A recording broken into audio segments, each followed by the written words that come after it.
नमस्कार, आप सभी का गोल्डन जीके 21 में। तो फ्रेंड्स, ज़ाहिर सी बात है, अब आपके पास जो है लगभग टाइम और सी दिन बचा हुआ है और आप सभी लोग अपनी तैयारी को धार दे रहे हैं। इसी कड़ी में मैं देख रहा था बहुत सारे फ्रेंड्स का कॉमन क्वेश्चन आ रहा था कि साइंस के लिए क्या पढ़ना चाहिए, जो कि आपके पेपर में मैं बात कर लूँ, है ना? और आपके जो है एग्ज़ाम की बात कर लो तो भाई बहुत ज़्यादा टाइम नहीं है अब। मैं बात कर रहा हूँ 72 बीपीएससी प्रीलिम्स एग्ज़ाम का, है ना? प्रीलिम्स एग्ज़ाम 2026, है ना?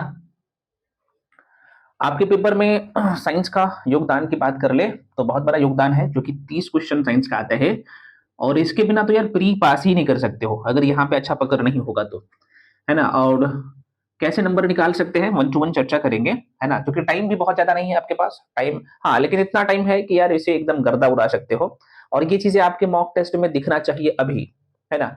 और ये कैसे पता लगेगा? तो भाई मॉक टेस्ट करवा रहा हूँ फ्री में, आप जाके अभी 2 मॉक टेस्ट करवा दिया हूँ। अभी साइंस का जो दिया हूँ, आज बायोलॉजी का जाके देखिएगा, क्वेश्चन उसी लेवल का आपके पेपर में आता है। अब करना पड़ेगा उस लेवल का तैयार, अपने आप को करना पड़ेगा, है ना? क्योंकि सब कर रहे हैं तो आपको भी करना पड़ेगा। देखिए, थोड़ा सा मैं आपको एग्जाम का पैटर्न एक बार देख लेते हैं और उसके बाद मैं यहाँ पे इसी वीडियो में बता देने वाला हूँ कि भैया आपको साइंस के लिए क्या पढ़ना है, किस वे में पढ़नी है और कौन से बुक आपको पढ़ना चाहिए। वन टू वन हम लोग चर्चा कर लेंगे, ठीक है? सबसे पहले फ्रेंड्स, आपके पेपर में जो क्वेश्चन आता है 150 क्वेश्चन में, अगर साइंस की प्रकृति की बात कर लूं, है ना?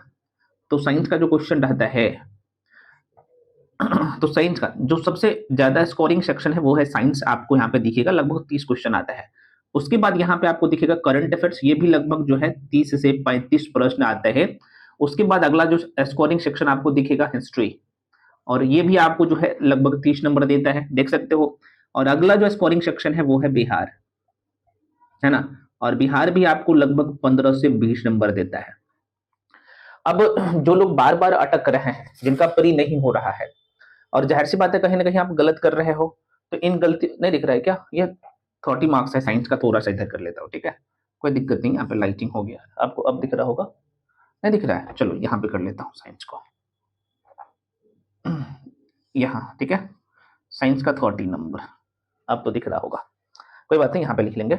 हाँ, तो मैं ये बता रहा था 150 क्वेश्चन में आप देख सकते हो ये जो 4 पिलर है, करंट अफेयर्स, हिस्ट्री, साइंस और बिहार। मैं ये नहीं कह रहा हूँ कि बाकी को छोड़ो, जैसे आप लोग का पोल साइंस है, ये भी लगभग 15 क्वेश्चन आते हैं। वहीं पे अगर मैं ज्योग्राफी की बात कर लूँ तो ये भी 15 से 17 क्वेश्चन आते हैं। यहीं पे मैं अगर इको की बात कर लूँ, है ना, तो ये भी लगभग 10 क्वेश्चन आते हैं। तो मैं ये नहीं कर रहा हूँ कि बाकी को छोड़ो, जैसे मैथ्स और रीजनिंग की बात कर लूँ तो ये भी आपके 10 क्वेश्चन आता है, लेकिन मेन जो पिलर है ये, और इसी में हम लोग चर्चा करने वाले हैं साइंस के लेके कि साइंस के लिए आपको कैसे पढ़ना है और किस वे में आपको तैयारी करना है, ठीक है? तो फ्रेंड्स, सबसे पहले मैं आपको बता दूं, साइंस में जो क्वेश्चन आता है ना, साइंस की क्वेश्चन की प्रकृति की बात कर लो तो ये 3 टाइप का क्वेश्चन पूछता है अब आयोग। पहला जो टाइप होता है, कह सकते हो कि भाई ये स्टेटमेंट बेस्ड क्वेश्चन होता है ना? एक तो स्टेटमेंट वाला क्वेश्चन रहता है, दूसरा आप लोगों का ना फैक्ट्स वाला क्वेश्चन रहता है, और तीसरा जो है अब यहाँ पे जो क्या खेल करने लगा है, नॉमेरिकल पूछ लेता है। तो इनकी संख्या बहुत कम रहता है, 2 से 3 क्वेश्चन नॉमेरिकल का रहता है। फैक्ट्स का मैं बात कर लूं तो फैक्चुअल क्वेश्चन अभी भी आ रहा है, लगभग आपको 12 से 15 यहाँ से दिख जाएगा, है ना, फैक्चुअल क्वेश्चन। और यहाँ पे 8 से 10 जो है स्टेटमेंट बेस्ड क्वेश्चन दिखेगा। आपके पेपर का प्रकृति यही है, मैं बात कर रहा हूँ साइंस का। अब कहिएगा ठीक है, तो हमें इसके लिए क्या करना पड़ेगा? तैयार तो होना पड़ेगा भाई, और किस लेवल का? तो देखो, ये चीजें आपको दिखता है, और मैं आपको बताऊं, साइंस जितना आसान है, दोबारा सुनिए, साइंस जितना आसान है उतना आसान यार कुछ भी नहीं है। और मैं पुनः कह रहा हूं, बीपीएससी अभी भी आसान है सेंट्रल गवर्नमेंट का जो एसएससी का पेपर है ना उससे, क्योंकि आपको सिर्फ इसमें जीके जीएस पढ़ना है और आपका सिलेक्शन हो जाता है। लोग माइंड में ना फोबिया बना लेते हैं, जिनका प्री, जो लोग प्री में अटक रहे हो बार बार, जिनका प्री नहीं हो रहा है, मेरे भाई जी जान लगा दो, हो जाएगा, है ना? बस शर्त है आपको चीजों को करना है। अब देखो भाई, ये जो साइंस के लिए आपको करना क्या पड़ेगा, कौन से बुक और इसका अप्रोच क्या होना चाहिए। मैं पुनः कह रहा हूं, अगर क्वेश्चन का पैटर्न देखना है तो ऑलरेडी मॉक टेस्ट करवा रहा हूं फ्री में, टेलीग्राम जाके ज्वाइन कर लीजिए, अभी क्वेश्चन दिया हूं आपको पता लग जाएगा, या फिर आप 74 बीपीएससी का पेपर उठा के देख लीजिएगा प्रीलिम्स का। क्योंकि साइंस का जो योगदान है ना यहाँ पे, ये वाला जो मैं बात करूं, फिजिक्स केमिस्ट्री बायो, ये सिर्फ आपको प्री में दिखेगा, मेंस में इसका कोई रोल नहीं है। जो कि मेंस में साइंस एंड टेक का क्वेश्चन आता है 72 मार्क्स का, जो कि हम लोग बाद में चर्चा करेंगे। ऑलरेडी मैं आपको वो साइंस इनटेक का जो सेक्शन है मेंस का जीएस पेपर 2 का, उसके बारे में चर्चा कर चुके हैं, है ना। अब यहाँ पे जरा सा देखिएगा कि साइंस के, अच्छा ये जो क्वेश्चन है, अब देखो ये जो 30 क्वेश्चन आता है, 30 में सब्जेक्ट जो आप लोग का है, एक तो आप लोग का बायो है ना, बायोलॉजी, दूसरा जो है आप लोग का फिजिक्स है, और तीसरा है आप लोग का केमिस्ट्री। अब प्रश्न उठता है कि भाई ठीक है आपने ये सब बता दिया, अब इसे पढ़े कैसे। देखो भाई बायोलॉजी में जो क्वेश्चन आता है, अब यहीं पे जरा सा देख लो, गलती मत करिएगा नहीं तो फिर दिक्कत हो जाएगा। किस लेवल को आपको मेंटेन करके रखना है वो भी मैं बता रहा हूं। देखो मेरे भाई, अच्छा इससे पहले मैं थोड़ा सा आपको जानकारी दे दूं, क्योंकि मैं इसलिए प्रचार कर देता हूं ताकि कुछ फ्रेंड्स यहाँ पे दुविधा में रहते हैं कि सर हम आपके साथ जुड़ना चाहें तो कैसे जुड़े चाहे। अच्छा एक चीज इससे पहले मैं बता दूं, अभी वन शॉट वीडियो के लेके आप लोग बोलते हो ना, जो लोग एईडीयू के लिए तैयारी कर रहे हो या 72 बीपीएससी के लिए तैयारी कर रहे हो, तो जो वन शॉट वीडियो देता हूं ना यूट्यूब पे, वो कहाँ पे मिलेगा, तो भाई आप लोगों के लिए अलग से एक कंप्लीट प्लेलिस्ट बना दिया हूं। उस प्लेलिस्ट में आपको मॉडर्न हिस्ट्री का वन शॉट वीडियो दिख जाएगा, कर लेना बार बार, क्वेश्चन उसके बाहर जाएगा नहीं। बिहार स्पेशल का वन शॉट वीडियो मिल जाएगा, बिहार ज्योग्राफी का जाकर देख लीजिएगा, एक भी क्वेश्चन बाहर नहीं जाएगा, ठीक है। तीसरा आप लोग का जो है इंडियन पॉलिटी का वन शॉट वीडियो दिख जाएगा, है ना। जितना करवा दिया हूं क्वेश्चन उसके बाहर जाता ही नहीं, कहां से जाएगा यार, पूरे एम लक्ष्मीकांत का कवर है उस नोट्स में। चौथा जो है आप लोगों का कौन सा दे दिया हूं, तो फिजिक्स का, और फिजिक्स का वो टॉपिक कंप्लीट करवा दिया हूं जहां से आप लोग कहते हो ना कि भाई सर हमें न्यूमेरिकल भी करना है, फैक्ट्स भी याद रखना है, डायग्राम भी चाहिए, वो सब करवा दिया हूं। तो आप जाइए एक बार देखोगे तब ना, करंट अफेयर्स के लेके पूछते हो, भाई करंट अफेयर्स का ऑलरेडी प्लेलिस्ट बना दिया हूं, ठीक है। तो टेलीग्राम पे जाके जुड़ जाइए और चैनल को सब्सक्राइब कर लीजिए, क्योंकि सब कुछ आपको मिलते रहेगा, ठीक है। अच्छा इससे पहले जो लोग हमें ज्वाइन करना चाहते हो, बहुत ही नॉमिनल फी है, और आप सभी के लिए आपको स्क्रीन पे दिख रहा होगा, मात्र 1499 में, है ना, 1499 में कंप्लीट बैच जो है आपको मिल रहा है। ये पूरे तरीके से समर्पित बैच है 72 बीपीएससी के लिए, 72 बीपीएससी के लिए, मात्र 1499 रुपए। इसमें कंप्लीट फ्री का बैच है, इसमें current affair, science, history, polity, geography सारे सब्जेक्ट है। तो जो भी लोग जुड़ना चाहते हो क्या करना पड़ेगा, ये जो नंबर आपको दिख रहा होगा 7319924130, इस नंबर पे आपको पेमेंट करना होता है, क्योंकि ये फोन पे नंबर यही है, गूगल पे, पेटीएम, किसी भी माध्यम से पेमेंट कर सकते हैं। 7319924130 इसी नंबर पे आपको पेमेंट करना होता है। उसका स्क्रीनशॉट करके, क्योंकि ये व्हाट्सएप नंबर भी है, कॉलिंग नंबर भी है ना, तो इसी पे उसका स्क्रीनशॉट करके भेजिएगा, साथ में अपना नाम, उसके बाद आपको बैच में जोड़ दिया जाएगा, ठीक है। क्लासेस शुरू है एकदम जीरो से, तो आइए पढ़िए, एक जगह पढ़िए, उसमें आपको कंप्लीट क्लास मिल जाता है रिकॉर्डेड फॉर्म में, सारे क्लासेस अपडेटेड होता है, ठीक है। उसके बाद सारे सब्जेक्ट का बुकलेट मिल जाता है, हैंडराइटिंग नोट्स, है ना, पिक्टोरियल फॉर्म में, डायग्रामिकली एकदम सब कुछ समझाया जाता है बच्चे जैसे, ठीक है। तो उसके लिए निश्चिंत रहिए, जो लोग ज्वाइन करना चाहते हो कर सकते हैं। बाकी मॉक टेस्ट भी चल रहा है, आपको यहाँ पे दिख रहा होगा 30 मॉक टेस्ट है ना, उसमें उसका फी 499 कर दिया हूं। तो जो लोग ज्वाइन करना चाहते हो कर सकते हो, क्योंकि ज्यादा टाइम नहीं है ना। और आपके लिए जो भी लोग काम कर रहे हैं, तो इस स्तर को सभी लोग कंप्लीट कर चुके हैं, वैसे लोग हैं, सभी एक्सपीरियंस वाले हैं, तो आप समझ ही रहे हो। अब यहाँ पे हम लोग बात कर रहे थे साइंस के लेके, भाई साइंस में ये जो सेक्शन है कहाँ से कंप्लीट करना पड़ेगा। देखो भाई जो साफ साफ बातें मैं बता देता हूँ, बायो के लिए आपको 6ठी से लेकर 10वीं तक का एनसीईआरटी करना ही पड़ेगा, एनसीईआरटी। अब ये क्यों मैं बोल रहा हूं, आप जाके देखना, आप यकीन नहीं मानोगे कि भाई बीपीएससी वहां से क्वेश्चन पूछ चुका है, 6ठी क्लास के एनसीईआरटी से, 7वीं से, 8वीं से, कैसे कैसे क्वेश्चन किस किस टॉपिक से, इसलिए मैं कह रहा हूं जाके आप देखिएगा ना, अभी टेलीग्राम पे उसका दे दिया हूं, बायोलॉजी का आज टेस्ट था, उसमें क्वेश्चन सेट किया हूं, आपको पता नहीं लगेगा कि ये बकई 6ठी क्लास 7वीं क्लास के एनसीईआरटी से ऐसे क्वेश्चन बन सकते हैं, उठा के पूछता है, उसके बाहर क्वेश्चन नहीं है जो मैं दिया हूं। तो 6ठी से 10वीं आपको करना ही करना है। इसके अलावा 11th और 12th का कुछ ही टॉपिक करना है, वो टॉपिक का लिस्ट मैं टेलीग्राम पे डाल दूंगा, ठीक है। तो बस साइंस के लिए इतना ही करना है, ये बहुत आसान है, एक बार कर लीजिए और क्रेस्पी नोट बना के अपने पास रख लीजिए, ताकि उसे बार बार रिवीजन करो। अब कैसे रिवीजन करना है, और ये दोनों तीनों सब्जेक्ट ना एक दूसरे से कहीं ना कहीं लिंक है, कैसे है मैं थोड़ा सा बताऊंगा। अब ये जो दोनों सेक्शन है मेरे भाई, आपको यहाँ पे देखिएगा फिजिक्स और केमिस्ट्री, इसका आपको 9th और 10th का बहुत अच्छे से करना, 9th और 10th का बहुत अच्छे से करना हो जाएगा। एनसीईआरटी यहाँ पे 9th और 10th का एनसीईआरटी। अब चूंकि मान लो अब यहाँ पे दिक्कत आएगा अगर आपका कंसेप्ट क्लियर नहीं है तो, क्योंकि एनसीईआरटी में क्या है ना कि भाई लाइन बाय लाइन दे दिया है, डेप्थ में समझाया नहीं है। 9th और 10th का एनसीईआरटी में जाओगे 8th क्लास तक तो ठीक है ना, 6 7 में और एकदम ऊपर ऊपर से भगा दिया है तो पता नहीं चलेगा। अब जैसे मैं आपको बता दूं, एक चैप्टर है लाइट या हीट एंड टेम्परेचर की मैं बात कर लूं, तो उसमें बेसिक चीजें जब तक नहीं समझोगे ना, मान लो कि मिरर पढ़ रहे हो, रटने वाला चैप्टर है ही नहीं, चाहे मिरर की बात कर लो, चाहे लेंस की बात कर लो, चाहे लाइट की बात कर लो, ये रटने वाले मेरे भाई है ही नहीं, कंसेप्ट है सबका। ठीक है, मान लो कि आप केमिस्ट्री पढ़ रहे हो, देखो पढ़ने का अप्रोच क्या होना चाहिए, ठीक है, उसके बाद मैं बुक भी बता दूंगा। सपोज दैट यहाँ पे क्या करो, ये यहाँ पे लिख देता हूँ, चलो बायोलॉजी की बात कर लो, ये बायोलॉजी है, यहाँ से उठा लिया। अब यहाँ से क्या कर लो, आप केमिस्ट्री को उठा लो। ये करना पड़ेगा, अगर अच्छा करना है तो, अच्छे नंबर लाना है तो, और लाना ही पड़ेगा अच्छे नंबर, तभी रिजल्ट होगा।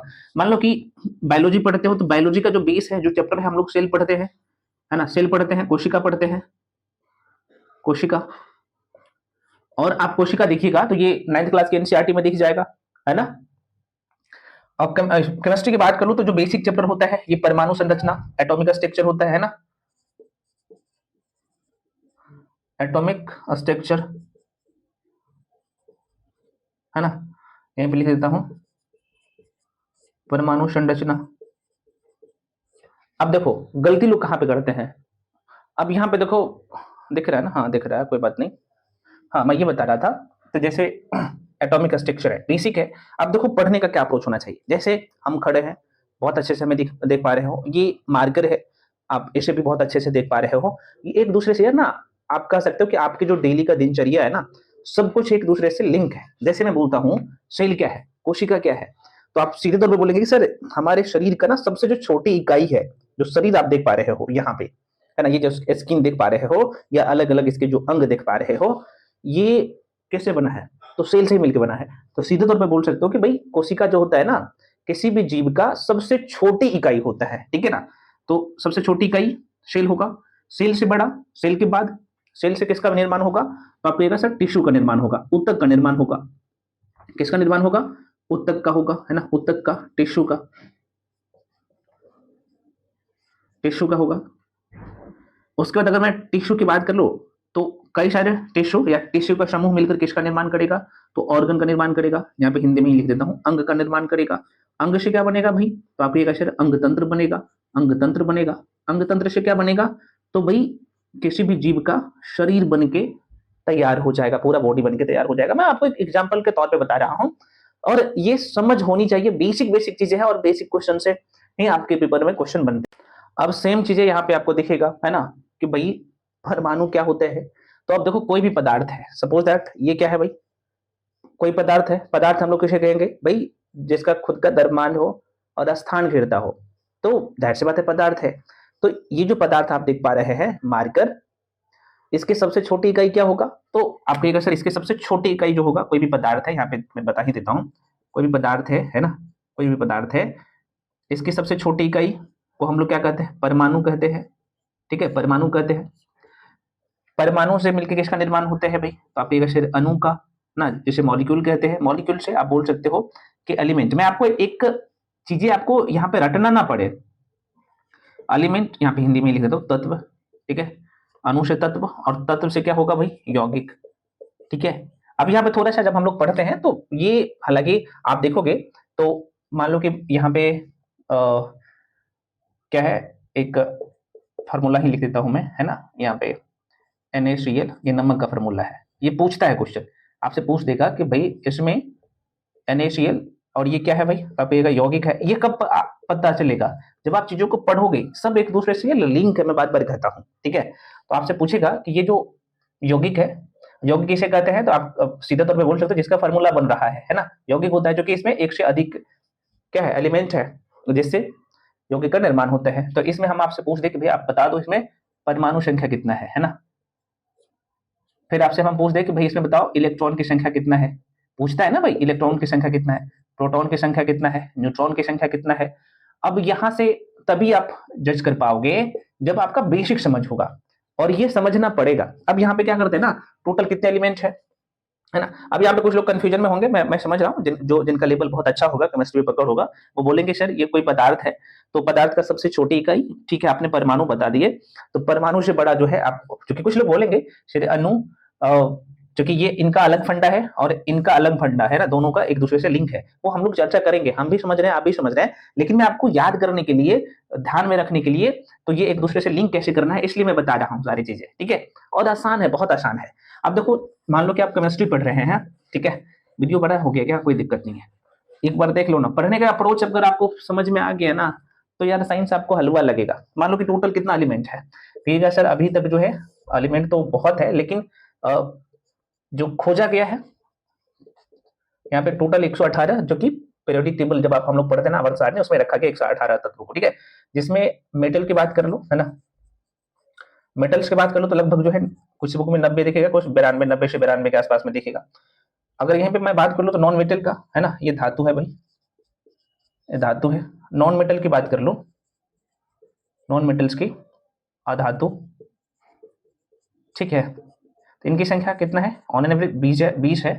और यहाँ पे मेटालॉइड की बात कर लो, उपधातु की बात कर लो, है ना, मेटालॉइड्स की बात कर लो, जिसे हम लोग उपधातु कहते हैं। उपधातु की संख्या कितना है? तो 7 है। देखो भाई, आप प्रश्न पता है यहाँ से कैसे पूछता है, पूरा केमिस्ट्री इसी पे खेलता है, बस बशर्ते आपको पता होना चाहिए। तो अगर आपको उपधातु पता होगा और अधातु पता होगा तो यहाँ से कुछ आंसर आराम से निकाल सकते हो। कैसे? यहाँ पे आपको साफ साफ दिख रहा होगा, और पूछता है, आप जाके बीपीएससी का पीवाईक्यूज उठा के देखिएगा ना, आपको दिखेगा हर बार प्रश्न पूछता है कि इनमें से कौन जो है, खासतौर पे पूछ देगा कि यहाँ पे सिलिकॉन पूछ देगा कि भाई सिलिकॉन क्या है, धातु है, अधातु या उपधातु है। आपसे पूछ देगा, है ना, जर्मेनियम ये क्या है। तो अगर ये 7 आप उपधातु याद कर लेते हो, और लगभग यहाँ पे 15-16 उपधातु ही याद रखना होता है, क्योंकि ये सबका सब गैस ही है, मैक्सिमम गैस ही है, ये याद रख लेते हो, और 1 से लेके 20 तक जो है आप क्या याद कर लेते हो, तो आप ये सर शुरू से लेके 20 तक एलिमेंट का नाम और उसका क्रमांक। तो नाम याद रखोगे, जैसे मैं बोल देता हूँ कि भाई हाइड्रोजन है, ये चीजों को समझिए, बहुत आसान है, बस करना पड़ेगा। जैसे मान लीजिए हाइड्रोजन है, हीलियम है, दिख रहा है आपको? हाँ दिख रहा है, हाइड्रोजन, हीलियम है, लिथियम है, बेरिलियम है, ब्रोन है, कार्बन है, कार्बन के बाद नाइट्रोजन है, ऑक्सीजन है ना, फ्लोरीन है, नियोन है, नियोन के बाद सोडियम है, सोडियम है, उसके बाद मैग्नीशियम है, एल्युमिनियम है, सिलिकॉन है, सिलिकॉन के बाद सल्फर होगा ना, नहीं फास्फोरस होता है, फास्फोरस है, सल्फर है, सल्फर के बाद आप क्लोरीन देखोगे, क्लोरीन की बात कर लो, ये क्लोरीन है, Cl है, आर्गन है, उसके बाद पोटेशियम है ना, कैल्शियम है। अब देखो ये मैं ज्यादा नहीं बोला हूँ, 20 जो है एलिमेंट आप याद यहाँ से रख लेते हो, ये वाला। अब ये क्यों कह रहा हूँ, जब एक चैप्टर है ये काम देगा कहाँ पे, एटॉमिक स्ट्रक्चर पढ़ोगे यहाँ पे भी काम देगा, है ना। उसके बाद आप केमिकल बॉन्डिंग पढ़ते हो, वहां पे भी काम देगा आपको, है ना। केमिकल रिएक्शन पढ़ते हो, वहां पे भी काम देता है। ये याद करना पड़ेगा, मैं बोल रहा हूँ सब नहीं, ये कुछ ही। और पता है आप हार्डली मैं कहूंगा 1 घंटा टाइम दीजिएगा ना, आप ये याद हो जाएगा। और जब याद हो जाएगा, अब कुछ जो है ये तो 1 से लेकर 20 तक जो है आपने क्या कर लिया, एलिमेंट को याद कर लिया। अब जाहिर सी बात है हाइड्रोजन कितने नंबर पे आता है, तो आप सर 1 नंबर पे, है ना, ये पीरियोडिक टेबल के हिसाब से मैं बता रहा हूँ। तो जाहिर सी बात है ये इनका जो क्रमांक संख्या क्या हो जाएगा, 1 हो जाएगा, इसका 2 हो जाएगा, इसका 3, 4, 5, 6 इस तरीके से 1 से लेके याद रख लोगे ना, तो यही इसका क्या होता है, परमाणु क्रमांक, है ना, परमाणु क्रमांक, क्रमांक, है ना। जब याद हो जाएगा तो यहीं से आप क्या निकाल सकते हो, यहीं से निकाल सकते हो इसकी द्रव्यमान संख्या निकाल सकते हो, मास निकाल सकते हो, इलेक्ट्रॉन की संख्या, प्रोटॉन की संख्या। ये पूछता है, जाके देखिएगा, पूछा गया क्वेश्चन है, इसलिए मैं बता रहा हूँ, ठीक है। तो ये बहुत आसान है। अब यहाँ पे अगर उपधातु की भी मैं बात कर लूं, 7 उपधातु है, अगर इसे याद कर लेते हो अच्छे से, और याद करना पड़ेगा यार, आसान है, मैं कह रहा हूं। और ये क्यों कह रहा हूं, क्योंकि आपको ये काम देगा। जैसे उपधातु की बात कर लो तो देखो इसी में से एक यहाँ पे बोरॉन को निकाल लो, बी हो क्या है भाई, उपधातु है। यहीं पे आप सिलिकॉन की निकाल लो, है ना, सिलिकॉन 14 नंबर पे, ये 5 नंबर पे आता है, ये 14 नंबर पे आता है, तो ये भी क्या है भाई, उपधातु है। यहीं पे यहाँ पे जर्मेनियम की बात कर लो तो ये भी उपधातु है। उसके बाद यहाँ पे, है ना, आर्सेनिक की बात कर लो तो ये भी आप कहिएगा सर उपधातु है ना। उसके बाद यहाँ पे मैं बात कर लो किसका, ये है एंटीमनी, ये उपधातु है। कितना हो गया, 1 2 3 4 5 हो गया। यहीं पे मैं बात कर लो 2 और रही है ना, तो एक आप लोग का हो गया टेलिनियम, हाँ टेल्यूरियम होता है, ऐसे होता है टेल्यूरियम, और एक होता है भाई आप लोग का पोलोनियम, है ना, पीओ। तो ये उपधातु है। अब जैसे उपधातु याद कर लिए, 20 एलिमेंट यहाँ पे याद कर लिए, तो धातु और ये जो उपधातु है, ये उपधातु है, ये अधातु है, इसमें मैक्सिमम गैस ही आता है। मैं वहां पे पढ़ाता हूँ तो बता दूंगा सारी चीजें। ये करने का अप्रोच दूसरे से अलग होना चाहिए, ऐसा नहीं कि भाई आप टोटल एलिमेंट रटने लग जाओ, जरूरत है ही नहीं। 7-8 क्वेश्चन आता है तो क्यों ना 100% एक्यूरेसी के साथ, कभी नोक भी क्वेश्चन आता है, क्यों ना मेरा इस पे पक्का अच्छा बन जाए। तो कुछ ही चीज तो मैं बोल रहा हूँ, और ये बहुत आसान है, करना पड़ेगा।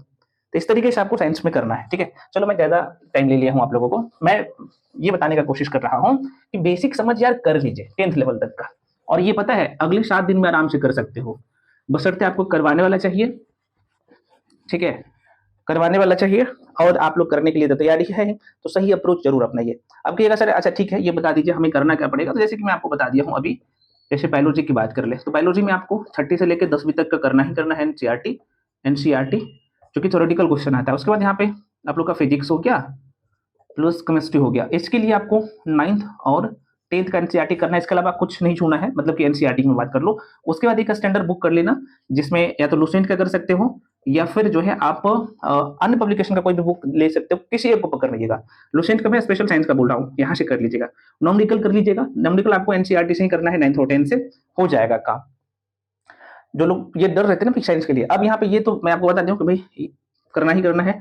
उसके बाद आपको पीवाईक्यूज एकदम रट जाना है, बीपीएससी का पीवाईक्यूज को रट जाना है। कुछ लोग बोलेंगे प्रैक्टिस के लिए साइंस के लिए तो घटना चक्र कर लो मेरे भाई, मुट्ठी में होगा साइंस, उतना ही करिए, 30 का 30 नंबर मुट्ठी में होगा, एक भी क्वेश्चन गलत नहीं होगा, ठीक है। तो चाहते हो कि हमें साइंस में अच्छा करना है, बाकी करंट अफेयर्स के लिए और बाकी सेक्शन के लिए तो ऑलरेडी मैं बता दिया हूँ, बहुत सारे फ्रेंड्स का ये था, है ना। नहीं तो हम बताने के लिए तो यार हम लगातार बता सकते पूरा फिजिक्स केमिस्ट्री बायो का बुक लेने का जरूरत भी नहीं पड़ेगा, है ना यहाँ पे, लेकिन मैं आपको जस्ट बता रहा हूँ इस तरीके से अप्रोच करिए, डेफिनेटली आपको करना पड़ेगा, ठीक है। अच्छा कुछ लोग बोल रहे थे सर वन शॉट जो वीडियो आपने फिजिक्स का दिया है हमें नहीं मिल रहा है, भाई आप जाओ प्लेलिस्ट में, वहां पे वन शॉट वीडियो दिख जाएगा, उसमें एक ही लगभग 4 घंटा का वीडियो होगा, 3.5 घंटा का, उसमें ताप एक चैप्टर है ना, ताप है, उष्मा है ना, यहाँ पे उष्मा, ताप, तरंग, ध्वनि, प्रकाश, दर्पण, दर्पण, लेंस, मानव नेत्र, मैक्सिमम टॉपिक आप देखोगे ना जहां से 90% क्वेश्चन बीपीएससी में आता है, 4.5 घंटा 3.5 या 4 घंटा का वीडियो है, उसमें करवा दिया हूँ, जो जहां से लोग डरते हैं एकदम इस सब का नॉमिकल भी करवा दिया हूँ, तो 3.5 घंटा या 4 घंटा का शायद वीडियो होगा, जाके देख लीजिएगा, हो जाएगा। हाँ सबका बुकलेट आपको पेड बैच में मिलता है, केमिस्ट्री भी कल से अपलोड होना शुरू हो जाएगा, topic wise one shot video करके दूंगा, हो जाएगा, ठीक है। मैं पुनः कर रहा हूँ, सबका बुकलेट जो कि बहुत मेहनत लगता है तो वो आपको पेड बैच में मिलता है, जो कि बहुत ही नॉमिनल फी है, बाकी वीडियो मैं यूट्यूब पे दे ही रहा हूँ, ठीक है। टेलीग्राम पे जाके सभी लोग जुड़ जाइए, करंट अफेयर्स का बुकलेट सब जो है ना आपको वहां पे मिलते रहता है, मॉक टेस्ट मिलते रहते हैं, तो जाके कर लो। मेरा बताने का मोटिव ये है कि भाई इस तरीके से आप पढ़िए, जो कि सिर्फ वन लाइनर रटने से आपका सिलेक्शन नहीं होता है, क्योंकि आपने देखा कि क्वेश्चन का प्रकृति आपने देख लिया कि किस लेवल का क्वेश्चन आ रहा है, तो आपको तीनों तरीके से तैयार होना है, नॉमिकल भी करना है, स्टेटमेंट बेस्ड जो क्वेश्चन आता है उसे भी करना है, और फैक्चुअल क्वेश्चन तो करना ही करना है, ठीक है। तो फ्रेंड्स मिलते हैं अगले वीडियो में, इसके बाद भी जो भी डाउट या कंफ्यूजन है आप लोग कमेंट सेक्शन में कमेंट कर सकते हो, और सभी लोग क्या करिए टेलीग्राम पे जाके जुड़ जाइए, है ना, बहुत फायदा मिलेगा आपको। बाकी पेड बैच में आना चाहते हो बहुत ही नॉमिनल फी है, तो आप आराम से आ सकते हो, मैं आपको बता ही दिया।